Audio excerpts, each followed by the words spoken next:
දැන් මේ ලෙක්චර් එකේ මම විශේෂයෙන්ම කරන්න යන්නේ කමෙන්ට් එකක අහලා තිබුණා ඉස්සල්ලා ලෙක්චර් එකේ විස්තර කරපු කෝඩ්ස් කොහොමද වොයිස් කරන්න කියලා.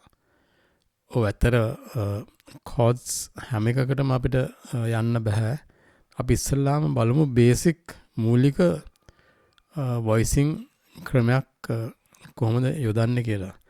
අපි ඒකට ගමු හොඳම උදාහරණය තමයි C major chord එක සලකලා බලන එක. ඒතර C major chord එකේ notes අපි දන්නවා C E G.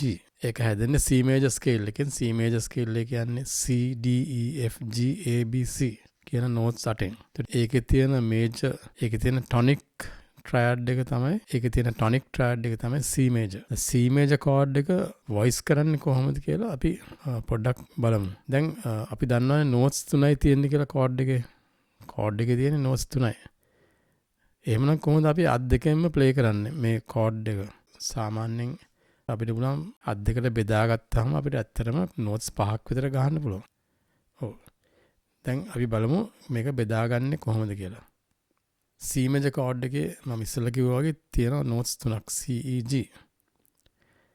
දැන් pop band එකක වාදනය කරනවා නම් pad sound එකක් ගන්න හොඳ ක්‍රමයක් තමයි වම් අතට root note එක double කරලා දාන එක. වම් අතට root note එක double කරලා දාන එක. ඒ කියන්නේ C octaves. C octave එකක්. ඒ කියන්නේ C සහ C octave එක පරතරයෙන් middle C වලට පල්ලෙහා තියෙන C දෙක භාවිතා කරලා වම් අතට අපි දෙනවා play කරන්න කියලා. වම් අතෙන් play කරනවා. ඒ අතර දකුණු අතෙන් අපිට පුළුවන් play කරන්න middle C එකට උඩින් තියෙන E එක G එක සහ ඊටත් උඩින් තියෙන C එක. ඒතර දකුණු අතට notes 3යි වම් අතට notes 2යි.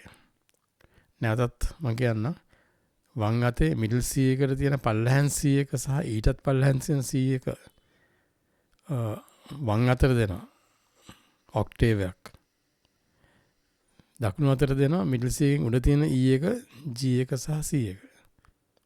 එතන මේ ඔක්කොම එකට play කරාම මේ එකට වාදනය කරාම අපට ඇහෙනවා හොඳ හඬක් බෑන්ඩ්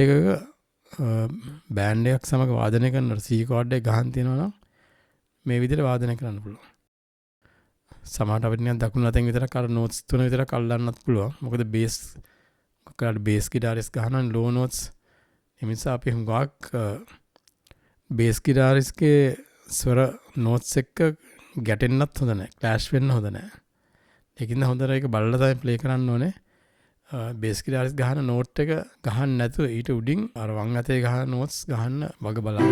ඒ කියන්නේ අර යටින් ගහන C වම් අතේ ගහන C notes bass guitarist ගේ සම වෙන frequency pitch එක තියෙන්න හොඳ නැහැ. සමහරවිට ඉතින් ඒ composer ලියලා තියෙන්න පුළුවන් ඒක ගහන්නම කියලා. ඒතකොට අපිට කරන්න දෙයක් නැහැ. ඒ recording එකේ සින්දු එහෙම තියනවා නම් අපිට වාදනය කරන්න පුළුවන්. නැත්තම් අපි හුඟක් වෙලාවට bass guitarist වැඩි උඩින් තමයි වාදනය කරන්නේ. අපි දකුණු අතේ තියෙන notes middle C එකට උඩින් අපි ගන්න. ඒක වම් අතේ තියෙන notes bass guitarist උඩින් bass guitar එකට උඩින් හැබැයි middle C එකට පල්ලෙහා. දකුණු අතේ තියෙන notes middle C එකෙන් උඩ. middle C තියනවා නම් ගන්න පුළුවන්. නැත්තම් සාමාන්‍යයෙන් C major chord එක අපිට E G C ගන්න පුළුවන් දකුණු අතේ. E G C. එතන මේක තමයි එක ක්‍රමයක් voice කරන්න C major chord එක. හැබැයි මේක එක ක්‍රමයක් කියලා නෑ. මේක ක්‍රම හිතන්න බැරි ගානක් තියෙන්න පුළුවන්. ඒ කියන්නේ අපිට දැන් E G C නැතුව අපිට G C E ගන්න පුළුවන් උඩින්.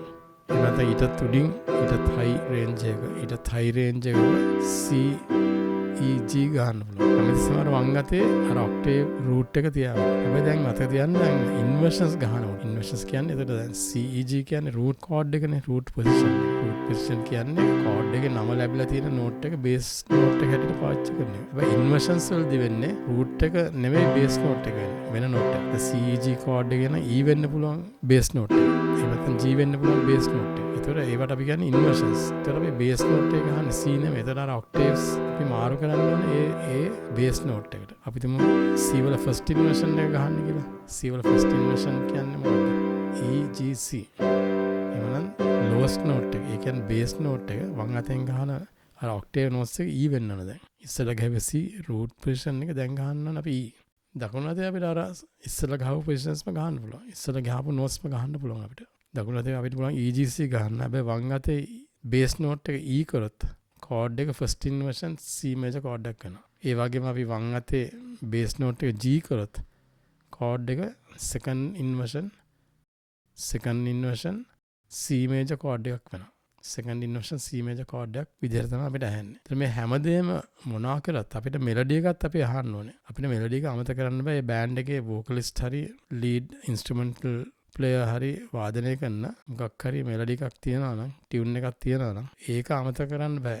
ඒක ඩිස්ටර්බ් වෙන්නේ නැති වෙන්න. ඒක මෙලඩි එක ඩිස්ටර්බ් වෙන්නේ නැති වෙන්න අපි ඊට පහලින් තමයි සාමාන්‍ය වාදනය කරන්න ඕනේ. අපි තුන් මෙලඩි නෝට් එක උඩ මිඩල් C එකට වැඩි හයි C එක නම් එමන අපේ හාමනිස් එන්න ඕනේ. ඒ කියන්නේ අපි දකුණු අතෙන් ගහන පෑඩ් සවුන්ඩ් එක එන්න ඕනේ C සහ ඊට අඩුවෙන්. C වුණත් කමක් නැහැ මෙලඩි නෝට් එක නිසා. හැබැයි මෙලඩි නෝට් එක මාරු කරාම අපි ආයෙත් අලුත් මෙලඩි නෝට් එක සලකලා බලලා ඊට පල්ලෙහාන් අර කෝඩ් එක අල්ලන්න ඕනේ. ඒ කියන්නේ C කෝඩ් එකේ notes අලුතෙන් අල්ලන්න ඕනේ. අපි හිතුව මෙලඩි නෝට් එක C ඉඳලා G වලට ආව නම් අපේ කෝඩ් එක එයාගේ මෙලඩි නෝට් G ඉඳලා එයාගේ මෙලඩි නෝට් G ඉඳලා පල්ලෙහාට එන්න ඕනේ. ඒ කියන්නේ G E C පහළට එන්න ඕනේ. මෙලඩි නෝට් එකේ ඉඳලා පහළට G E C. ඒතර මේවා තමයි මේ වොයිසින් කියලා කියන්නේ. වොයිසින් කියන්නේ අපි notes කෝඩ් එකෙන් අරන් අපි ඒවා දාන හැටි. දාන ක්‍රමය. අපි කොහාටද මේ කෝඩ් එකේ notes දාන්නේ? අන්න ඒක තමයි වොයිසින් කියලා කියන්නේ. ඒතර ඔබ හුඟක් මේවා හදාරන්න ඕනේ සංගීතය. හදාරන්න ඕනේ කියන්නේ සින්දු අහන්න ඕනේ. පොප් බෑන්ඩ් එකක ගහනවා නම් පොප් මියුසික් අහන්න ඕනේ. අහලා බලන්න pad sounds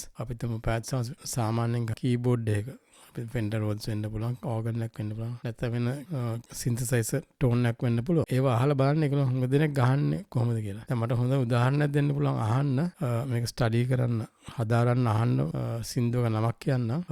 Eagles ලගේ New Kid in Town කියන සින්දුව අහලා ඒ Fender Rhodes කියන කීබෝඩ් එකේ pad sounds ගහලා තියෙන විදිය ස්ටඩි කරන්න. මම එන ලෙක්චර් එකේදී තවත් උදාහරණ දෙන්නම් ස්ටඩි කරන්න.